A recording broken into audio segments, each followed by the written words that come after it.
에스라 3장 1절에서 13절까지 말씀을 살펴보도록 하겠습니다. 바사한 고레스의 칙령으로 바벨론 포로에서 1초로 귀환한 이스라엘 백성들은 고국으로 돌아와 자기들의 성읍에서 회복과 안식의 시간을 가졌습니다. 7째 달이 되자 모두 예루살렘으로 모여 율법에 기록된 대로 7월 절기를 지킵니다. 1절에서 6절은 여호와께 번제를 드리다입니다. 이스라엘 자손은 여러 마을에 흩어져서 자리를 잡은 지 7째 달이 되었을 때 일제히 예루살렘으로 모입니다. 이스라엘 종교력으로 7월은 오늘날 양력으로 하면 9월에서 10월경입니다.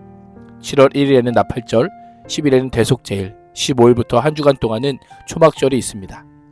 이 중 대속제일은 당시 이스라엘 자손이 지킬 수 없었습니다. 아직 성전이 재건되지 않았기에 대제사장이 희생제물의 풀을 가지고 성전의 지성소에 들어가 백성들의 죄를 속죄할 수 없었기 때문입니다. 일제이라고 하는 문자적인 뜻은 한 사람처럼입니다. 포로에서 돌아온 약 5만 명의 이스라엘 백성들이 마치 한 사람이 움직이는 것처럼 예루살렘에 모인 것입니다. 일제이라고 하는 표현은 이스라엘 자손들이 단순히 절기를 지키기 위해 같은 시간에 동시에 모였다는 사실을 강조하기보다 마음이 하나가 되어 모였음을 강조하고 있습니다. 자신들의 죄를 용서하시고 약속의 땅으로 돌아오게 하신 하나님께 감사함으로 스스로 절기를 지키기 위해 모였던 것입니다. 이스라엘 자손들이 예루살렘에 모이자 대제사장 예수아와 그의 형제 제사장들과 총독 스룹바벨과 그의 형제 등 지도자들이 모두 일어나 초막절을 지키는데 주도적인 역할을 감당합니다. 가장 먼저 이스라엘 하나님 번제단을 만들고 하나님의 사람 모세 율법에 기록된 대로 번제를 드리는 것입니다. 이스라엘 하나님의 단이라고 하는 표현을 통해 하나님께서 친히 택한 이스라엘 백성의 하나님이 되심을 강조합니다.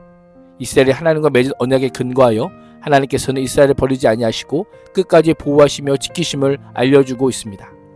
지도자들은 율법에 따라 번제를 드림으로 이스라엘이 멸망하고 포로로 끌려간 이유인 율법 불순종으로부터 돌아서고 있음을 보여주고 있습니다.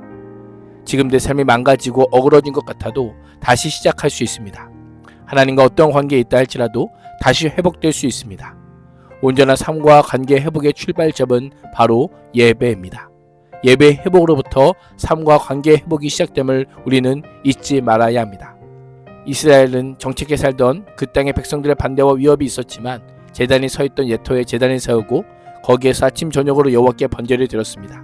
하루를 시작하면서 하나님의 뜻대로 하루를 계획하고 하루를 마무리하면서 하나님의 인도하심에 비추어 자신들의 삶을 반성했을 것입니다. 아침 저녁의 제사는 눈에 보이는 외형적인 제물만을 드리는 제사가 아니라 삶 자체를 드리는 제사였던 것입니다.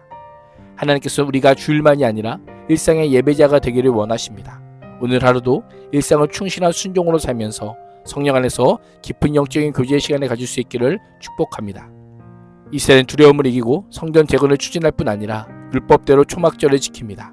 초막절은 하나님께서 이스라엘 백성들을 애굽에서 해방시키시고 광야에서 40년간 연단시키시고 가나안 땅으로 들어오게 하신 것을 기념하는 절기입니다. 포로 귀한 자들은 조상들이 지켰던 절기를 기억하며 자신들의 바벨론 땅에서 연단시키셨을 뿐 아니라 해방시켜 약속의 땅으로 들어오게 하신 하나님께 감사하는 절기로 초막절을 지켰던 것입니다. 7절에서 13절은 성전을 재건하다입니다. 포로 귀한 자들이 성전 재건을 준비하는 모습은 마치 다윗이 성전의 건축을 준비하는 모습을 연상하게 합니다. 에스라서의 기자는 포로 귀한 공동체가 성전을 재건하는 과정에 대한 묘사를 솔로몬이 성전을 처음 지을 때의 과정과 비슷하게 묘사합니다. 에스라의 독자들은 에스라서를 읽으며 이스라엘 공동체가 과거 솔로몬의 성전이 건축될 때의 영광을 회복하는 첫걸음을 내딛는 기쁨과 감격을 경험하였을 것입니다. 하나님께서 이스라엘을 영광된 상태로 온전히 회복시킬 것임을 확신하였을 것입니다. 이스라엘 백성들이 하나님의 성전터가 있는 예루살렘으로 돌아온 지 2년 둘째 달에 스룹바벨과 예수야를 중심으로 한 지도자들의 주도로 성전 기초 공사가 시작이 됩니다. 석수와 목수에게는 삭슬 주어 일을 시키고 시돈 사람과 두로 사람에게는 먹을 것과 마실 것과 기름을 주어서 레번에서 백향목을 배에 실어 바닷길로 요바까지 뛰어보내게 하였습니다. 20세생의 레위인을 세워 성전 재건 공사를 감독하게 하였습니다. 율법서에서는 성막에서 수종을 드는 레위인의 연령을 30세 이상 50세 이하 또는 25세 이상 50세 이하로 제한하였습니다. 역사서에서는 레위인이 일할 수 있는 연령을 20세 이상으로 규정합니다. 이 연령은 첫 성전을 짓기 위해 준비 작업을 했던 다윗왕 시대의 레위인들의 사용 연령과 동일합니다. 후대에 오면서 연령이 낮아진 것은 포로에서 돌아온 후라 인원이 부족했기 때문에 20세 이상을 감독으로 세웠을 수 있습니다. 공사 감독관들은 자신에게 맡겨진 책무를 성실하게 감당하며 하나님께서 지시하신 대로 조금의 착오도 없이 성전 건축은 정교하게 치밀하게 이루어졌습니다. 성전의 기초를 놓는 날 백성들은 다 함께 기쁨으로 모여 하나님을 찬양합니다. 예복을 입은 제사장들은 나팔을 들고 아삽 자손 레위 사람들은 재금을 들고 모두 입을 모아 다윗 때부터 불리던 찬양을 부르기 시작합니다. 서로 화답하며 여호와를 찬양하고 감사의 찬송을 불렀습니다. 찬양의 핵심은 하나님의 선하심과 인자하심입니다. 다시 말하면 하나님의 언약적 사랑입니다. 조상들과 자신들의 수없는 불순종과 죄악에도 불구하고 자신들의 죄를 사하시고 이스라엘로 돌아옴과 예루살렘 성전을 재건하고 예배함이 하나님의 헤세드, 즉 하나님의 신실히 하셨음을 고백하며 찬양하고 있는 것입니다. 여호와의 성전 기초를 놓인 것은 본 온 백성이 기쁨 가운데 목청컨 소리를 높여 여호와를 찬양합니다. 무너지게 된 성전을 다시 짓게 되어 감격이 밀려왔을 겁니다. 586년 솔로몬 성전이 무너지고 포로기 이후 515년에 성전이 되었기에 그 감격은 이루 말할 수 없었을 것입니다. 그러나 첫 성전을 본 나이 많은 제사장들과 레위 사람들과 족장들은 성전의 기초가 놓인 것을 보고 대성통곡합니다.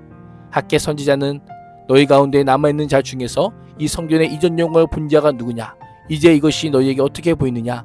이것이 너희 눈에 보잘 것이 없지 아니하냐라고 하며 성전을 본 사람들의 반응을 묘사합니다. 솔로몬 성전을 보았던 사람들은 감격도 크지만 옛 성전과 비교하여 지금의 성전은 그에 비해 초라해 보여 마음이 아팠을 것입니다. 13절은 백성의 크게 외치는 소리가 멀리 들리므로 즐거이 부르는 소리와 통곡하는 소리를 백성이 분간하지 못하였다라고 하며 그날의 기쁨과 통곡을 함께 전하고 있습니다.